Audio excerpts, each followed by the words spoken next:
Bienvenue sur la chaîne de l'Afro-Investisseur. Je suis ton hôte Terence. Sur cette chaîne, on va parler de tout ce qui va aider le continent africain à devenir compétitif sur le domaine du libre-échange et du commerce international. Aujourd'hui, je vais parler d'un autre point très important de quoi on manque sur le continent. On manque de stratégie sur notre continent. Berceau de l'humanité, grenier du monde. On manque de stratégie pour permettre au continent africain de se positionner au niveau mondial et d'être compétitif. On en manque de stratégie. On en manque de stratégie. Je ne sais pas si c'est le fait qu'on manque de stratégie ou on manque de stratèges qui peinent l'Afrique, qui emboîtent l'Afrique. Non, sérieusement, il faut le dire honnêtement. On a passé des stratèges.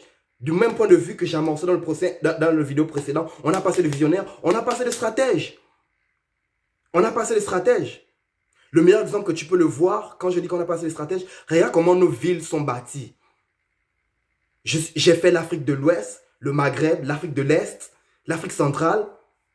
Une chose qui revient, qui est commune à chacune de ces régions, c'est la façon dont on construit. Que ce soit nos écoles, nos hôpitaux, nos routes, nos marchés, nos logements.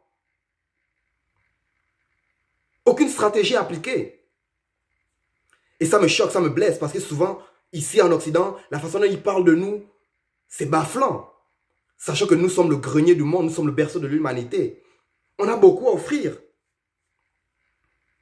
Alors je me suis assis et j'ai pris le temps d'y penser, mais qu'est-ce qui manque à l'Afrique pour ne pas être compétitif? Et j'ai réalisé qu'il nous manque non seulement des visionnaires, mais il nous manque aussi des stratèges. Tu ne gagnes aucune guerre sans stratégie. Shaka Zulu n'est pas devenu Shaka Zulu parce qu'il était juste un sauvage qui allait se battre et tout. Non, c'était un général, un commandant d'armée respecté parce qu'il avait des stratégies qui permettaient à son équipe, à ses guerriers de gagner les guerres. Même chose pour le roi Tofak Béhanzin au Bénin. Même chose pour Winston Churchill qui a aidé à gagner la Seconde Guerre mondiale. Même chose pour Napoléon. Les stratégies sont très importantes. Tu peux avoir une vision, mais sans stratégie pour appuyer ta vision, tu n'iras nulle part. Tu comprends?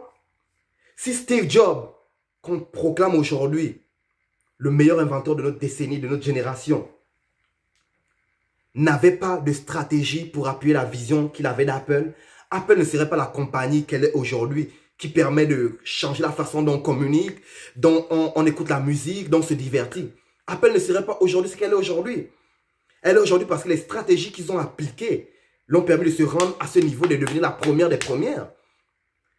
Le continent africain regorge d'opportunités autant qu'elle regorge de savoir, d'intelligence.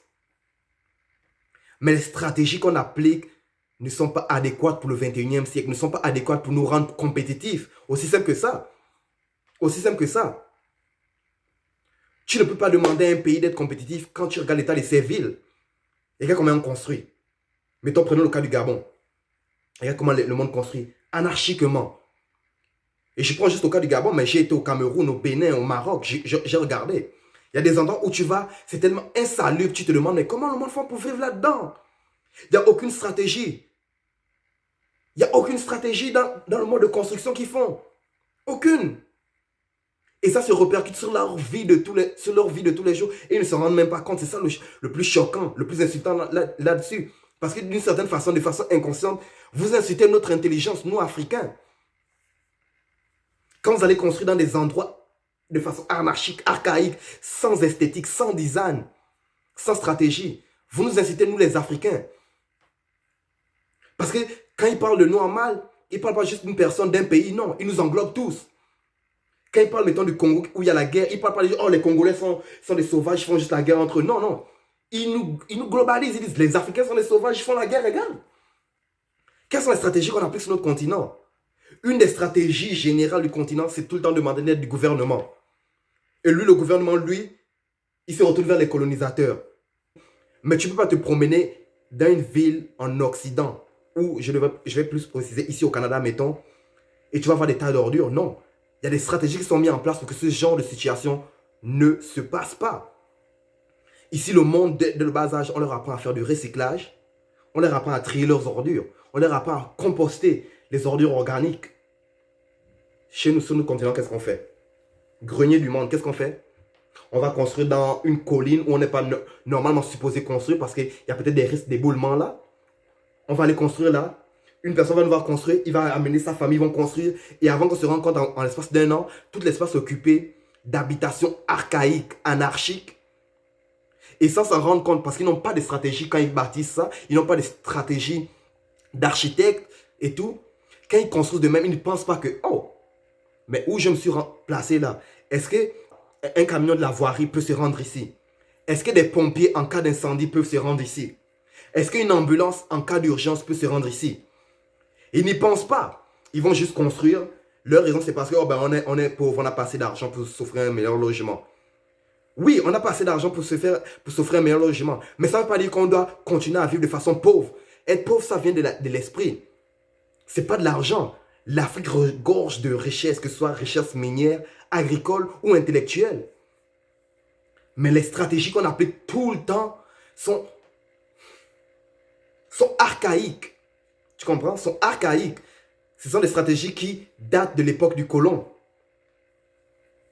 C'est qu'on va se regrouper chaque année, on va faire des marches, des protestations, on va fermer la route et tout, pour demander au gouvernement de venir investir, de bâtir les routes, de venir, comment dire, ramasser les ordures et tout.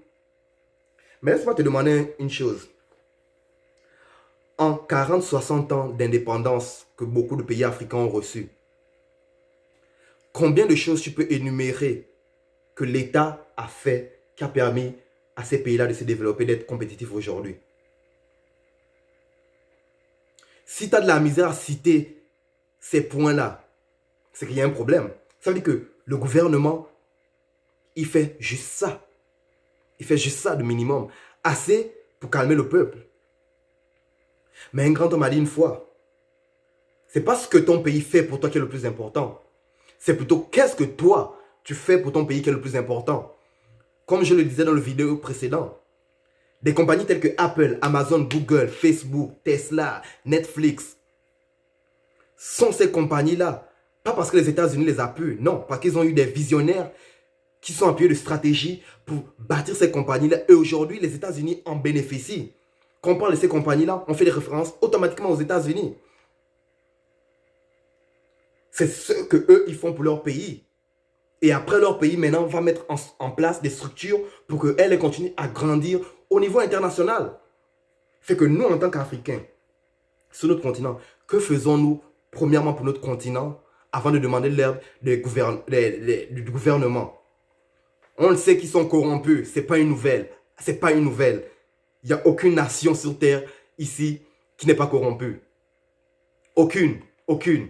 Même ici au Canada où c'est plus, il y a plus de règles, il y a plus de lois et tout. Il y a de la corruption pareil. En Chine, il y a de la corruption pareil. Même s'ils font souvent des nettoyages de corruption, il y a toujours de la corruption. Mais nous sommes tellement pauvres d'esprit sur le continent africain que nous ne réalisons même pas que les stratégies que nous appliquons dans notre mode de vie de tous les jours a un impact négatif, très dangereux, non seulement sur nous aujourd'hui, mais aussi sur les populations, sur les générations à venir. C'est inquiétant, c'est bafflant, c'est insultant, c'est insultant. Nous sommes le grenier du monde. On pourrait littéralement éradiquer la faim sur notre propre continent. Mais on n'a aucune stratégie comment produire nos aliments. Et comme je disais un peu plus tôt, regarde la façon dont on bâtit nos villes. Regarde nos marchés. Mais je vois tout le temps des vidéos où le monde sont fiers de « Oh, ici c'est le marché le plus grand d'Afrique centrale, c'est le marché le plus grand d'Afrique de l'Ouest. » Mais tu es fier dans quoi? C'est dégueulasse, c'est sale. Tu as des vendeurs là-dedans qui ne savent même pas que avoir des mouches sur les produits tels que la viande, le poisson et tout, ça crée des infections. Non. Ça, c'est les stratégies de vendeurs. Regarde la stratégie du marché. Aucune loi dans le marché, c'est ça, c'est ça. Il nous manque assez de stratèges. Il faut se réveiller. Nous sommes en 2021, 21e siècle, il faut se réveiller. Si on veut être compétitif, il faut qu'on arrête de regarder le gouvernement. Il faut qu'on commence nous-mêmes, citoyens. Changer nos stratégies. Si tu prends un visionnaire, tu ajoutes un stratège à ses côtés, ce qu'ils vont accomplir ensemble, c'est incroyable. C'est incroyable. On n'a pas besoin que toute la population devienne stratège, non. Mais si sur une population de 10, on peut en avoir 2, 3, c'est assez pour aider la communauté, la municipalité à se développer. C'est assez. Une stratégie qui m'a, comment dire, qui m'a laissé sans mots, mais de façon positive, c'est celle qu'ils appliquent au Rwanda. Ça veut dire qu'au Rwanda, pour un investisseur étranger, avant d'investir au pays, il est obligé de faire association avec une personne née du pays, avec un Rwandais. Sans ça, ils n'en veulent rien de tes capitaux. On voit une stratégie qui marche et regarde aujourd'hui comment le Rwanda est. Et pas seulement ça. Chaque semaine, chaque mois, ils font un nettoyage complet de la ville. Tout le monde s'y met. Voilà les stratégies qui marchent. Mais quelles sont les autres stratégies des autres pays africains autour? Pourquoi ils n'appliquent pas ce genre de stratégie? Au premier problème, pour faire regarder le gouvernement lui se tourne vers le colon. Et le colon, lui, il fait quoi? Quelles sont les stratégies? Nous sommes en 2021. Il faut arrêter, il faut arrêter. Il faut arrêter de juste s'asseoir et d'attendre qu'on nous donne tout. Parce que c'est ça la mentalité de beaucoup d'Africains. Ils s'asseyent et ils attendent tout. Oh, mais l'Afrique est riche, ils vont venir. Le monde s'en fout de nous. C'est à nous-mêmes de prendre soin de nous. C'est triste à dire, mais le monde s'en fout de nous. C'est à nous-mêmes de prendre soin de nous. Dieu nous a tous dotés d'un cerveau, deux mains, deux pieds, pour ceux qui en ont la chance. Que faisons-nous de ça? On a des stratégies, comment aller faire la fête, les soirées par-ci, par-là, pour voyager, pour être paresseux. Mais maintenant, quand il faut faire des vraies stratégies qui vont permettre au pays de se développer, il n'y a personne, tout le monde a disparu. Une nation ne se développe pas de la sorte. Je suis désolé. On peut avoir autant de capitaux qu'on veut. Si on n'a pas de stratégie pour utiliser ces capitaux à bon escient, on n'ira nulle part. Ça, c'est une triste réalité. Les stratégies africaines d'aujourd'hui ne sont pas adéquates pour nous rendre compétitifs. Je suis désolé, elles ne sont pas. Elles ne sont pas. Elles ne sont pas. Il faut revoir nos stratégies. Je ne dis pas d'appliquer les stratégies de l'Occident parce qu'elles ne vont pas nécessairement marcher pour le continent africain. Il faut trouver nos propres stratégies adéquates pour le 21e siècle qui va, au lieu de nous emboîter, qui va nous rendre compétitifs. On veut devenir compétitifs. Nous savons que nous avons des génies sur le continent. Mais ces génies-là ne bénéficient malheureusement pas de bonnes stratégies qui vont leur permettre de développer ce qu'ils ont en tête. Pour en finir avec ça, les stratégies viennent de nous. Ce n'est pas ce que le pays fait pour nous qui est le plus important. Mais l'inverse, qu'est-ce que nous faisons pour notre pays qui est le plus important? Tu comprends? Les stratégies. On a besoin de visionnaires, on a besoin de stratèges.